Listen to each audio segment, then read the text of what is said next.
Hello, I'm Citrus, and you're looking at the Master Grade version 3.0 RX-78 Gundam.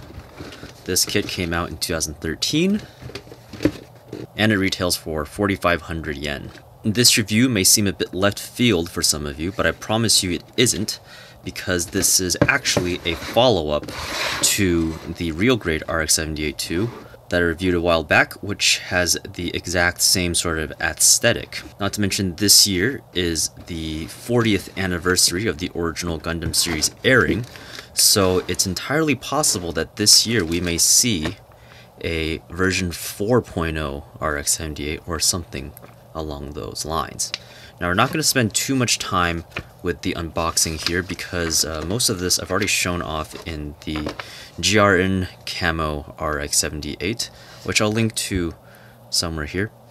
And the manual is exactly the same between that kit and this one, so I already showed that off a little bit. Now, one thing I didn't show off is the LED unit. So this is one of those counterfeit ones I bought on eBay, and I bought these because first, they're substantially cheaper, and in my experience, they also work a lot better. This LED is meant to go into the chest to make the eyes and forehead camera light up. Very cool. At the time this was released, the yellow LED you needed to make the eyes look like the correct color, I believe, were only available if you bought a premium Bandai add-on kit that came with an extra bazooka, a Gundam hammer, and some other stuff. Normally, I'm not a huge fan of counterfeit Gundam goods, but in this case, I think it's somewhat justified because the Bandai units are just ridiculously expensive. And again, the quality is not very good. Now, if they were good LED units with no flicker and easy to put together and everything like that, then fine. But the thing is, in this case, the fake ones many times work just as well, if not better, than the genuine ones, and they cost so much less. Okay, so here's the LED unit. I've put the batteries inside and screwed the back on. The plastic feels a little bit cheap, but it's holding together just fine, and it doesn't feel like it's going to disintegrate in my hands. And if we flip the switch, you can see the light is quite bright, and I can tap it, hit it, move it around, and there's no flicker at all. So diving straight into the parts, there's the giant sticker sheet that this kit comes with, and you can see a lot of metallic stickers here. I skipped applying these on the real grade, and I think I'll do the same again because the surfaces that these parts have to go on just do not fill me with any confidence. So you see these pieces here, they go on this piece here, which goes into the middle of the elbow joint. So these two pieces on the side are basically rubbing up on this all the time, and I just have no idea how the color on these stickers are supposed to last for more than like 5 seconds. For this build, we'll also skip these stickers, which cover up the camera lenses because we want to be able to have light coming out of them. And a nice inclusion is this sticker here, which is kind of the retro Amuro symbol that we see on the Perfect Grade RX-78 and other older RX-78 kits. In terms of detail in general, I think this kit will be about on par with the real grade. But of course, because all the pieces are a lot larger, the whole build should be much less of a terrifying experience. In some areas, like the chest and for the core fighter here, you can see the part separation is almost identical between this and the real grade. You can see the core block cover right here, pretty detailed. And for the clear parts, you can see some bits here that are supposed to go into the thrusters to make them more detailed as well. And here are some other core fighter parts. I believe in the recent Gundam lottery campaign, the core fighter that was passed out was basically this one. So you would get this tree and the little bit from here, and you would get them in various different colors, which is pretty fun. And sort of a new addition to this kit are these really mobile manipulators. Now, in my previous experience, they do have a tendency to separate at the knuckles where the ball joints are, so you gotta be really careful with them. These hands first actually showed up on the new Gundam Verka, but I think it'll be okay here because the Gundam is supposed to have relatively large hands compared to its forearms. So even though these were supposed to be on a much larger kit originally, they should look in scale here as well. And here's some multicoloredness going on. You can see the part separation here, again, basically identical to the part separation on the real grade. But of course, bigger pieces means less stress handling them. I suppose the larger scale also allows the details to be finer, like some of these little dimples on this part here. This is a level of casting quality that we're much more used to seeing on armor kits like tanks rather than on Gunpla. I think I will personally enjoy that the panel lines on the pieces are much more defined than they were on the real grade. So panel lining should be a much easier process this time around. This kit also comes with the normal joint covers or the option of using these alternative joint covers, which I believe were placed on the actual 1:1 scale statue. And on the back we have the shield, some bazooka parts, and the last bag here just contains more of these parts here for the limbs, and on the back looks like some pieces for the actual frame. I didn't see many moving mechanical parts like pistons or anything while we were going through the plates, but maybe once we get the bags open, we'll see more of that.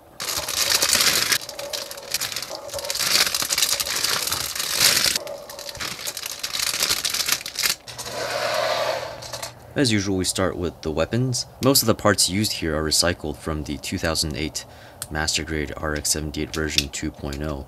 And as a result, they aren't quite as detailed as the ones on the real grade.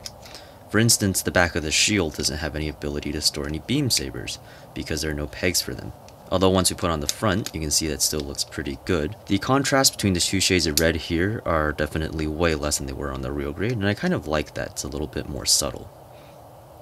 And next is the beam rifle, which is supposed to have a white or light gray core, but here it is gray as it was on the version 2.0.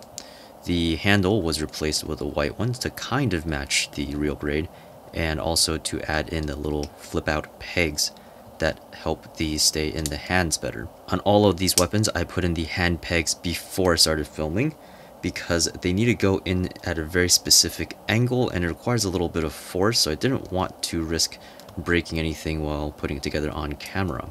The bazooka is almost entirely unchanged from the version 2.0 except for the handle, which now has the same hand peg as the beam rifle. All of the other parts are identical. The decal placement is more or less the same as it was on the real grade as well, and the two gray stripes on the barrel are just as frustrating to align properly as they were on the real grade. Although considering that the real grade look of this kit is kind of an amalgam of many past RX-78 designs, I suppose it is appropriate that this kit borrows something from the version 2.0. Next is the Core Fighter.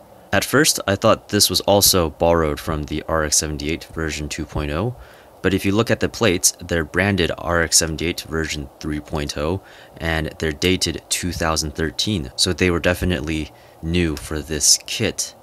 Actually putting it together, I'm not really sure what the differences are, because it's been a while since I built a version 2.0 Core Fighter. Perhaps there are some very minor proportional differences, but mechanically they're basically identical. And one issue is that the little gray part that links the forward half of the Core Fighter with the tail is a little bit too short, so from the side you can see the spine of the Core Fighter kind of sags a little bit. The landing gear for this Core Fighter is just a clear runner with the 3 wheels on it instead of separate pieces, which from some angles doesn't look quite as good as the 3 separate pieces that the real grade has, but they are much easier to handle, although there is a little bit more painting that you'd have to do.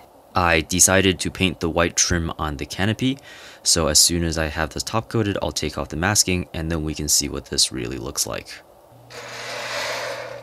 And now we get into the real build, starting with the feet, which already has many improvements over the real grade.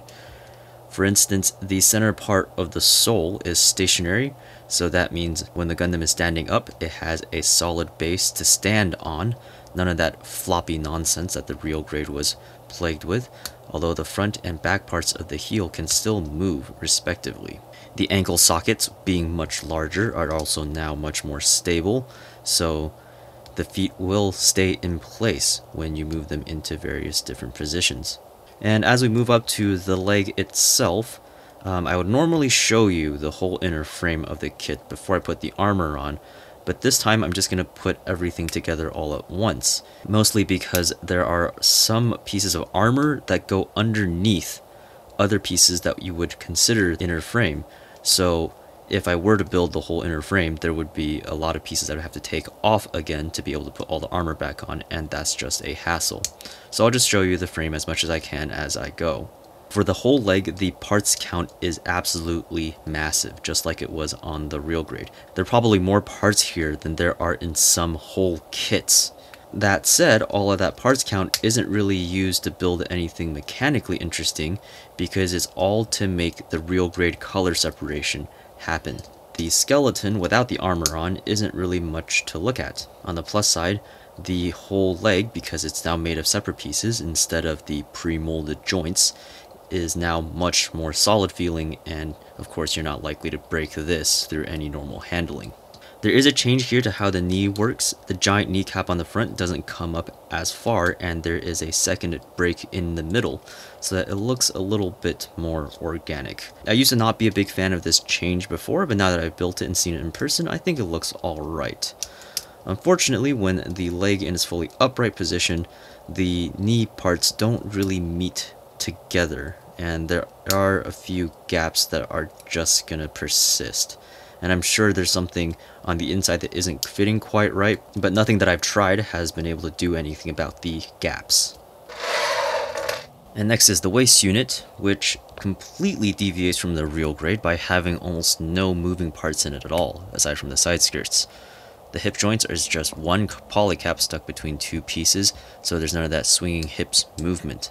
And I think the kit is better for it because the waist section is now rock solid. And not to mention, the hip motion in the real grade was so subtle that it was hardly noticeable. Another improvement here are that the side skirts are all attached by plastic joints instead of into a polycap socket.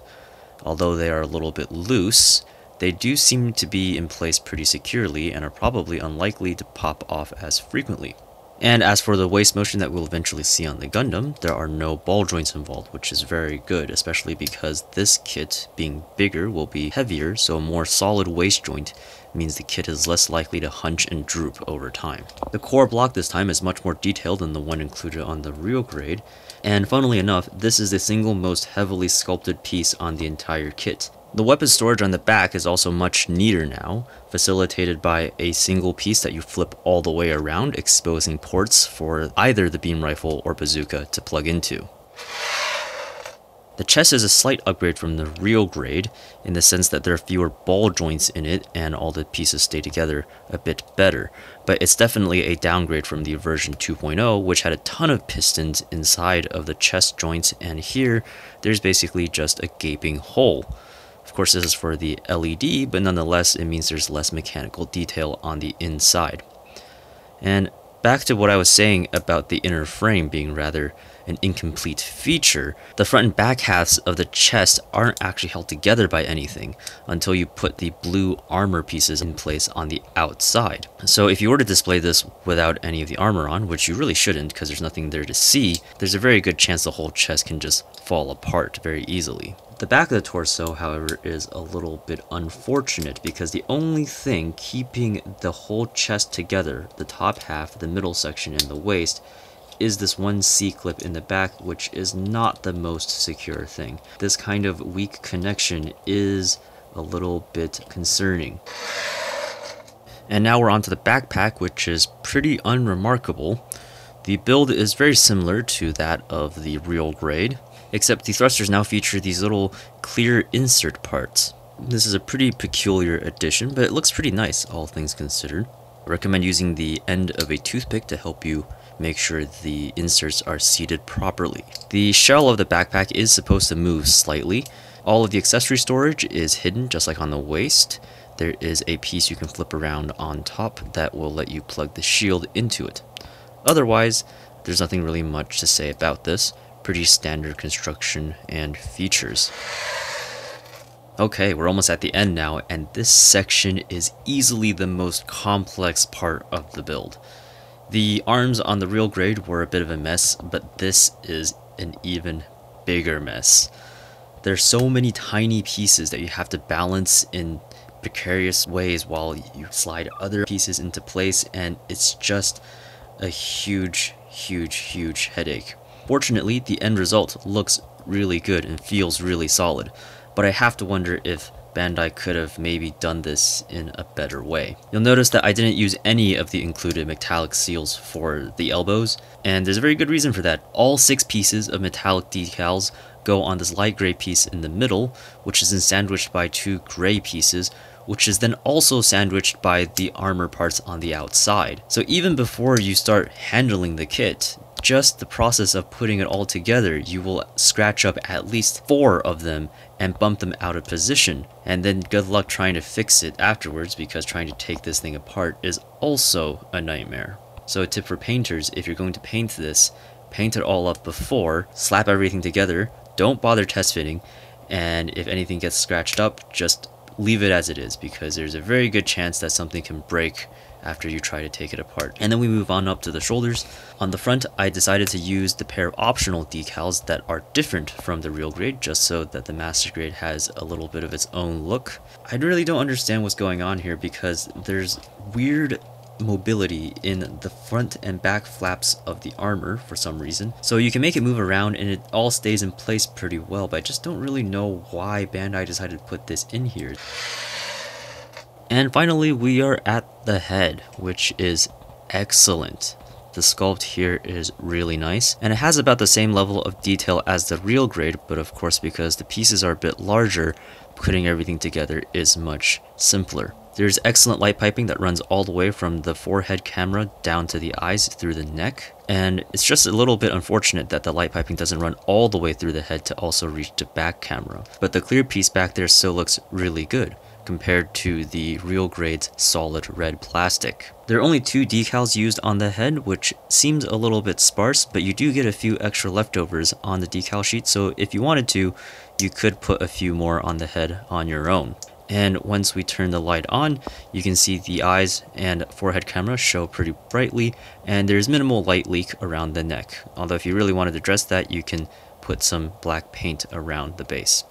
Here's the completed Master Grade RX-78 version 3.0 spinning around, and you can see that it stands pretty steady, except there's just a slight wobble up top due to the weak waist joint. And here's a size comparison with the metal composite RX-78, which is just a bit taller due to its leggy proportions. And let's start by looking at its features and gimmicks. So if we want to turn the light off, all we have to do is remove the backpack. And if we reach inside with some tweezers, we can move the switch for the LED unit without having to take out anything else. I already went through most of the articulation in the build, but handling the finished kit on its own feels pretty good overall. The arms felt really fragile, but now that everything is together, it's actually pretty sturdy feeling, doesn't feel too loose. I thought the front and back halves of the biceps would probably be really rattly, but they grip in place pretty alright. The sliding gimmick is probably easier to see from the back.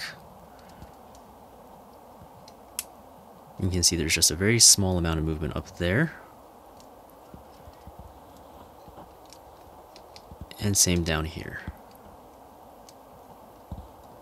And here are the articulated fingers, which you have to be pretty careful with, but so far they have been pretty okay. Neck motion is very good. Looks up and down very far. LED unit down there doesn't get in the way at all. If the LED unit isn't installed, popping the shoulder onto the joint might be a bit tricky, so I recommend removing the head entirely, sticking your finger into the chest and supporting this joint from the back while you push the shoulder on, and you should be able to get it in place pretty easily. If you need to remove the arms for any reason, be sure to support the joint from the outside as you're pulling out, like so that the ball joint doesn't pop out of its polycap back here. The chest vents can open and close as well. You can see them here in the closed position, and on this side in the open position. They are linked together in the back, but there's a lot of friction going on, so if you want to move them, you'll have to basically move them all individually anyway, and only a little bit at a time, just so nothing breaks. In addition to opening the cockpit like this, you can also slide this hatch here, although there's a lot of friction, so pushing it open isn't the easiest way. And what you're seeing here, this blue is actually the core block, so normally there would actually be a bit of a gap here. This piece here moves for some reason, not really sure why. The skirts can move up and down, same with the rear. And there's a very peculiar gimmick on the leg. So these two panels here, you can see, are connected and they move very, very slightly. The total amount of movement you can see there is probably just about 0.5 millimeter or so. Very, very little. And I couldn't figure out what this was for, but if we push it out like this, and we bend the leg forwards, like so that we can do the full bend all the way back, you'll see that the peak of the curve of the thigh pushes in on that just the tiniest bit. So Bandai, in my opinion, needlessly engineered a little bit of flexing armor just so the legs can pull in maybe like 1/4 of a degree more than they would be normally. Completely excessive and unnecessary, but very cool nonetheless. There's a bit of a similar story down here with this piece of armor that moves just that much. So that gap probably at the bottom is just over 1 millimeter wide. And that is to allow the leg to bend back just slightly more from the foot. So we close it. You can see it pushes on it just a little bit and then opens up. This kind of mimics the same piece of articulation from the real grade, although here it's much less of a movement. And it kind of looks, I don't know, it almost looks like it's unintentional, like it's just gappy or poorly assembled, but it is actually a double jointed mechanism in there that's supposed to move like that. And the feet have 3 segments, like so, and the center segment is where the ball joint is attached to, so the Gundam always has some flat portion of the foot to stand on. Compared to the real grade, this definitely has much less of a tendency to roll forwards. Now speaking of gappiness, the knee here, you can see even in the most closed position always has this sort of split in the front, and as far as I can tell, there's nothing on the inside that I can really change to make it close up any more than that. Same on the other knee. I think there's probably just something very, very fine that's going on in the geometry, where probably in the CAD models this was fine, but in real life over time with mold degradation and all that nonsense, maybe this is just the natural result. A little bit of that's also happening up here, where you can see the thigh armor isn't quite flush with where it's supposed to be. And if we move this arm out of the way, you can see it's the same deal kind of on the other leg. And moving back up, the forwards and backwards motion in the waist is actually connected to all of the side skirts, which is kind of interesting. Never seen it really done like that before, but it does work pretty well. Very, very minimal movement side to side, and there is just a little bit of motion up here. If I hold the lower portion still, you can see the chest can go up and down just a little bit. The popping sound that you're hearing right now is the inside of the kit on top catching on the top of the core block. And there's some minimal movement that I mentioned before on the shoulders. They don't really do anything, although the flaps here are clipped in place, and you just sort of pop them in, so they're not really in there. And you can see it's kind of easy to just move them around, and the line gets all wonky.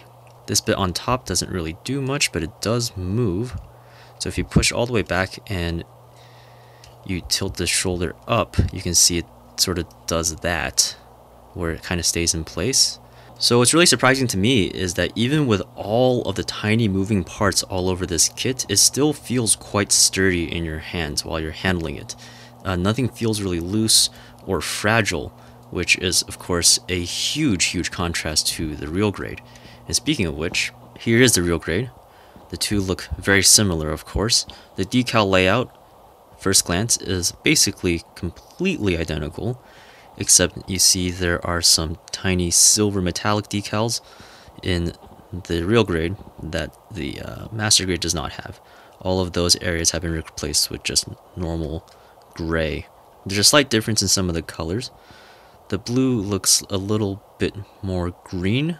The red is also a little bit darker. You can see that the darker gray over here compared to the more bluish gray over here feels way more dense, way more solid.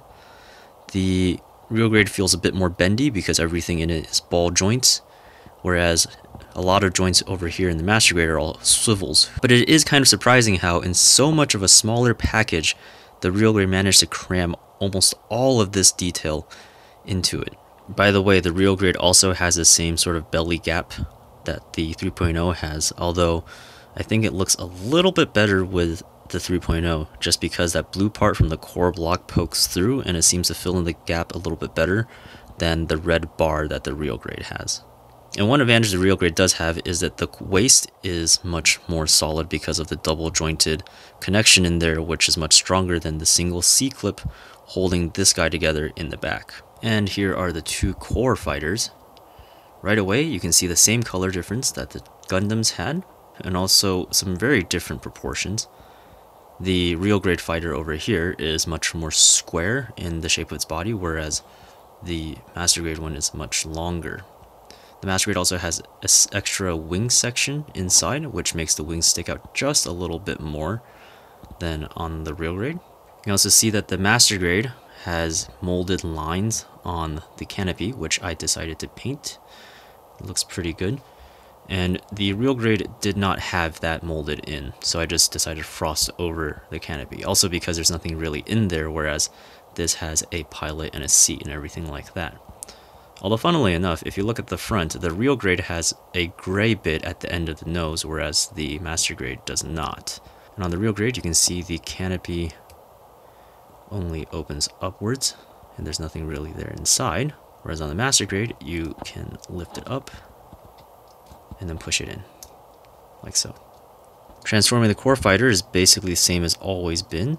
So you can flip the seat forward so that the pilot is facing the correct direction, push this in, pull all of this down, and push the wings in like that. Very, very smooth motion. When you're separating the Gundam, be sure to hold the skirts down when you pull up, otherwise they may just come up with the top half of the body, and instead of separating where they're supposed to right here.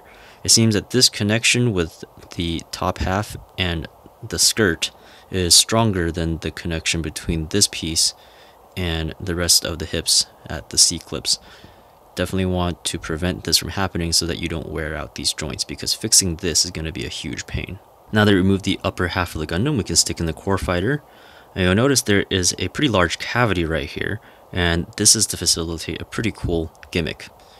So once you plug the core fighter into place like so, and you can still rotate and move back and forth just fine, but you can see that the pilot is all the way up in here, and there's no way for the pilot to hypothetically get out. So what you can do is pull the nose of the core fighter out completely, and this cavity is large enough so that the core fighter will still fit into it, like so. And then you can open the canopy without pulling the head all the way back in, and there's the pilot. Unfortunately, with the core fighter in here, there's no way to put the chest back onto the waist while the LED unit is inside. If we remove the LED unit from the chest, then we can slide the top of the chest over the core fighter, and we can have that little cockpit hatch open, which shows our pilot. And if we come up to the top, we can see that this is now in much of the space that the LED unit was supposed to be occupying, and then we can stick the head back on top of that. Unfortunately, from the side, you can see that this bit doesn't really close down all the way because the inside of it hits the top of the core fighter.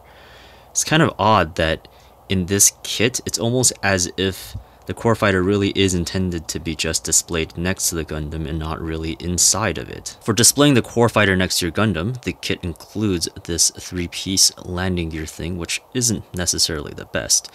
If you want to display your core fighter in a more dynamic way, you can use the biggest U-shaped bracket that comes with the Action Base 4 or 5. And just to be clear, this is the one that's about ½ an inch wide. And what we can do is just stick the core fighter into it like this. And it's a fairly snug grip, but it's not too tight, so you don't have to worry about anything breaking. And there is a 3mm hole at the base, which you can stick into something like this. And then you can stick this into the base.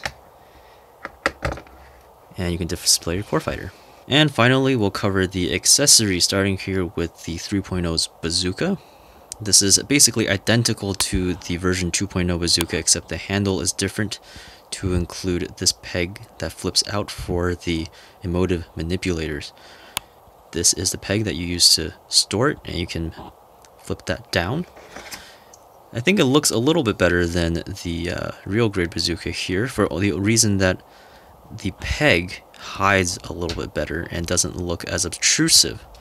Unfortunately, in the rear, I have to definitely give it to the real grade because it has an extra piece that is a different color that goes through the magazine to store the different rockets, whereas this is basically all just molded in, and this is a separate piece, but it's completely the same, so you'll have to paint it up in a different color on your own. And next are the beam rifles, which, as you can see, is actually very different from what the real grade one looks like. So in addition to the core being gray instead of white, you can see that the panel line that runs along the side here is missing, and so is the one that runs along the forward portion of the barrel.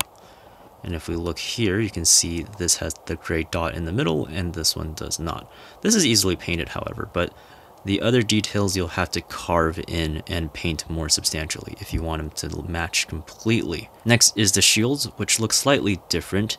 If you want to make this shield look exactly like this one, the 3.0 does include a sticker that looks exactly like this that you can put here if you want to use it instead of these two, or put all three of them on here if you like. And if we flip it around on the back, you can see the mechanisms are slightly different. On the Master Grade shield, the shutter can be slid open like so, whereas the Real Grade doesn't have a shutter. The Real Grade, however, does have storage here for 2 beam sabers, whereas this shield does not. This does retain the feature from the 2.0 shield, where if you take these pegs, switch them around, you can stack 2 of these shields on top of each other. And if you look at the mount mechanism, the Master Grade one on mine is very loose, and I can't really get it to stay in place very well. But even so, you'll see that the track on this one, the Real Grade one, goes up much higher than the one on the Master Grade. And it's also a much more secure connection with a big tab, where this just sort of weakly grips the arms from the sides. I much prefer the position of the mount on the Real Grade shield, because when it's fully up, this is roughly level with the shoulder, whereas this is much higher up. Comparing these two interpretations of the Real Grade design, I definitely prefer the 3.0. The build is much less frustrating thanks to bigger parts and stronger connections. As a result, the finished kit is also easier to pose. The joints are chunky and solid. Nothing feels at risk of drooping or falling off. The little extra gimmicks and refined proportions top off a fairly impressive package. That said, this isn't my favorite interpretation of the RX-78. I know the Real Grade look necessitates some excessive engineering, but the 3.0 just feels a little too complicated for its own good. I wouldn't complain if some of the smaller gimmicks, like flappy shoulder bits, were done away with to simplify the build a bit. As it is, the kit has some pretty tight tolerances in critical areas, such as the knees and elbows, and I'm concerned that future printings of this kit will run into increasingly worse fitting issues. The 3.0 is definitely more of a painter's kit than the Real Grade was, but not by much. The excessive use of C-clips in the moving parts of this kit means that test fitting is best avoided as much as possible. But you can't know how to adjust the pieces to fix all the gaps without putting the whole thing together first. It's a pretty nasty catch-22. Considering this, along with the overwhelming parts count, it's hard to say that 3.0 is anything but a builder's kit. If you want something meaty that won't break the bank, this kit is worth looking into. Its overbuilt design will give any Verkau a run for its money. Just make sure to pay attention to the manual and build every part only once. That's all for this review. Thank you for watching, and I'll see you all next time.